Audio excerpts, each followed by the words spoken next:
भगवद गीता से जीवन का 9वां पाठ, समय का सदुपयोग। वर्तमान ही सबसे बड़ी पूंजी है। नमस्कार। भगवद गीता के 9वें जीवन पाठ में आपका हार्दिक स्वागत है। अब तक हमने कर्मयोग, मन पर विजय, सफलता और असफलता में संतुलन, भय पर विजय, क्रोध पर नियंत्रण, अहंकार से मुक्ति, सच्चे सुख का रहस्य और इच्छाओं पर नियंत्रण जैसे महत्वपूर्ण जीवन पाठों को समझा। आज हम उस संपत्ति की बात करेंगे जो हर व्यक्ति को समान रूप से मिलती है। वो है समय।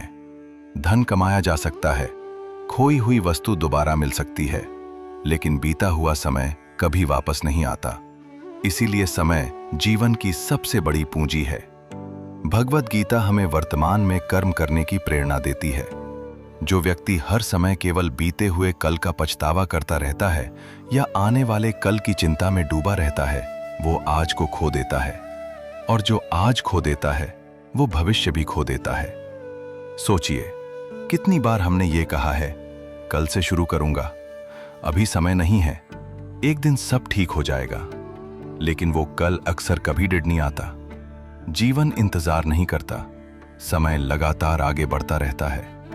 एक विद्यार्थी यदि पूरे वर्ष पढ़ाई टालता रहे और परीक्षा से एक दिन पहले सब कुछ याद करने की कोशिश करे, तो क्या वो अपना सर्वश्रेष्ठ दे पाएगा?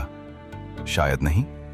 इसी प्रकार यदि कोई व्यक्ति अपने स्वास्थ्य की उपेक्षा करता रहे और केवल भविष्य में ध्यान देने की बात कहता रहे, तो धीरे धीरे शरीर उसका साथ देना कम कर देगा।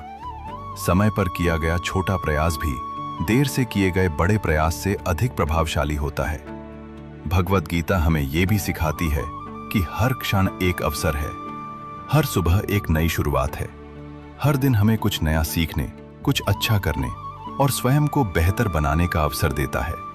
इसलिए आज का सम्मान कीजिए, क्योंकि यही कल का आधार बनेगा। आज की दुनिया में समय का सबसे बड़ा शत्रु केवल आलस्य नहीं है, बल्कि बिना उद्देश्य के बिताया गया समय भी है।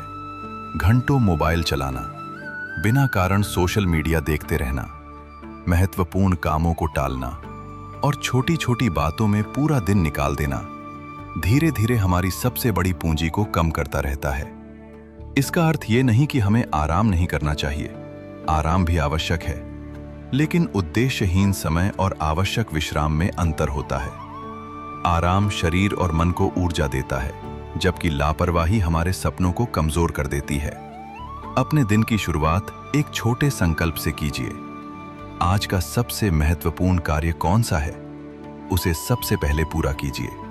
छोटे छोटे कार्य समय पर पूरे होते रहेंगे तो बड़े लक्ष्य भी एक दिन पूरे हो जाएंगे। एक किसान रोज खेत में जाता है। वो एक ही दिन में पूरी फसल तैयार नहीं कर सकता, लेकिन रोज का नियमित प्रयास ही उसे अच्छी उपज देता है। इसी प्रकार जीवन में निरंतरता प्रतिभा से भी अधिक महत्वपूर्ण होती है। यदि आप प्रतिदिन केवल 1% बेहतर बनते हैं, तो 1 वर्ष बाद आपका परिवर्तन आश्चर्यजनक होगा। हर रात सोने से पहले स्वयं से 3 प्रश्न पूछिए।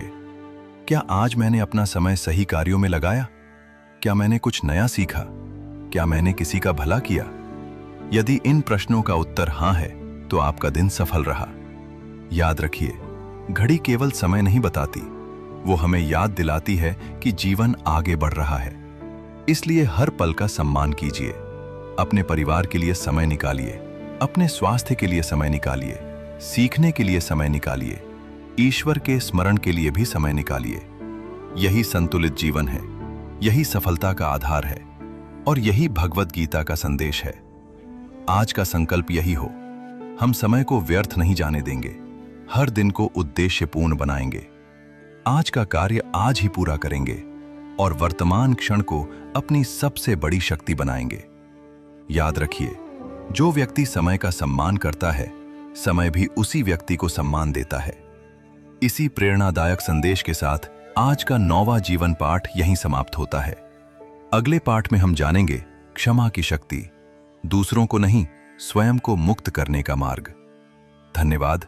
राधे कृष्ण। हरि ओम।